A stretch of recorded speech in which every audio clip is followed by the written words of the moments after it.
Bwana wetu Yesu Kristo apewe sifa. Rafiki yangu, karibu sana kwenye kipindi chetu cha mkate wa leo. Bado tunaziangalia ahadi za Mungu zilizoandikwa kwa ajili yetu katika Biblia, na leo tuko katika waraka wa pili wa Wakorinto sura ya 5. Waraka wa pili kwa Wakorinto sura ya 5. Tutasoma mistari michache. Kwa maana tunajua ya kuwa nyumba ya maskani yetu iliyo ya dunia hii ikiharibiwa, tunalo jengo litokalo kwa Mungu, nyumba isiyofanywa kwa mikono, iliyo ya milele mbinguni. Maana katika nyumba hii twaugua, tukitamani sana kuvikwa kao letu litokalo mbinguni, ikiwa tukiisha kuvikwa hatutaonekana tu uchi, kwa sababu sisi tulio katika maskani hii twaugua tukilemewa, si kwamba twataka kuvikwa, basi si kwamba twataka kuvuliwa, bali kuvikwa, ili kitu kile kipatikanacho na mauti kimezwe na uzima. Amen. Pendwa mtazamaji wangu, na furaha sana kukuletea habari hizi. Leo tunaangalia ahadi nyingine. Hapa Mtume Paulo anasema jambo muhimu sana. Anasema habari za kifo na baada ya kifo. Anasema kwa maana twajua ya kuwa nyumba ya maskani yetu iliyo ya dunia hii ikiharibiwa, tunalo jengo litokalo kwa Mungu, nyumba isiyofanywa kwa mikono. Kwamba baada ya kifo kuna maisha mengine mapya. Ndicho Paulo anachoongea, kwamba huu mwili tulionao ambao tuko nao tunaishi nao, ukifika wakati wa kuharibiwa, ukiharibiwa, tunavikwa mwili mwingine. Sasa huyo anasema hii miili yetu anaifananisha na jengo, anaifananisha na nyumba. Anasema tunalo jengo litokalo kwa Mungu. Yaani kama hili litaharibiwa, anasema tunalo jengo litokalo kwa Mungu, nyumba isiyofanywa kwa mikono. Ni nyumba isiyofanywa kwa mikono ya binadamu, iliyo ya milele mbinguni. Tutavikwa nyumba mpya, tutapewa jengo jipya. Miili hii itakapoondoka, tutapewa miili mingine mipya mizuri sana. Tutavikwa miili mingine mipya. Ukisoma Wakorinto wa kwanza sura ya 15, anasema kufumba na kufumbua tutabadilika.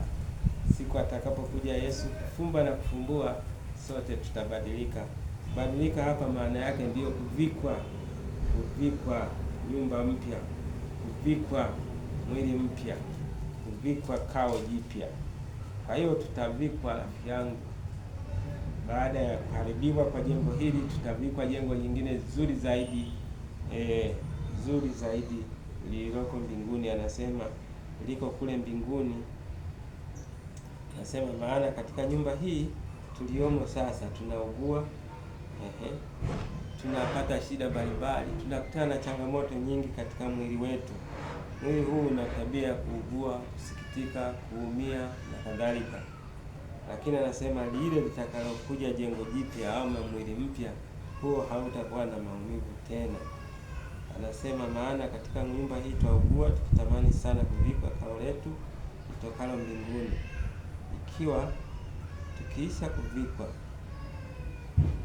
hatutaonekana tuko uchi, tutakuwa tumevikwa vazi nzuri zaidi. Jambo muhimu lingine anasema kwa sababu sisi tulio katika maskani hii twaugua tukilemewa, si kwamba tunataka kuvuliwa, bali kuvikwa, ili kitu kile kipatikanacho na mauti kimezwe na uzima. Kwamba huu mwili unapatikana na mauti au kifo kinauandama huu mwili, lakini hii haijalishi. Kifo kikija sawa, kije sasa hivi sawa, kije baadaye sawa. Kitu muhimu ni hii, kwamba baada ya kifo unavikwa mwili mpya, unavikwa jengo jipya. Mungu akubariki rafiki yangu.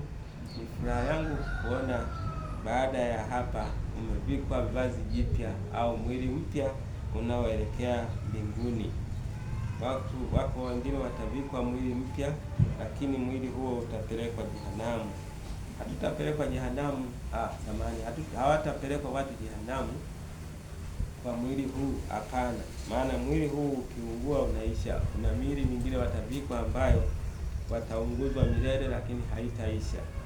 Miili yetu sisi watakatifu tutakayovikwa ni miili ile ambayo haitapatikana na mauti tena. Ndicho anachosema Paulo. Mauti itakuwa imemezwa, haiwezi kushinda mwili huu, maana mwili huu utakuwa ni mwili wa tofauti kabisa na hii tulionayo, ambayo tunaugua, tunalemewa na kushindwa na mengi. Lakini miili mingine mipya tutakayopewa itakuwa ni miili ya aina yake kabisa. Mungu akubariki rafiki yangu, bila shaka umeelewa. Ishi kwa matumaini, ishi kwa matumaini sasa, ishi kwa furaha, maana liko kao unalolisubiri ambalo tutavikwa siku ile. Akubariki Mungu Mwenyezi, Baba na Mwana na Roho Mtakatifu. Amen.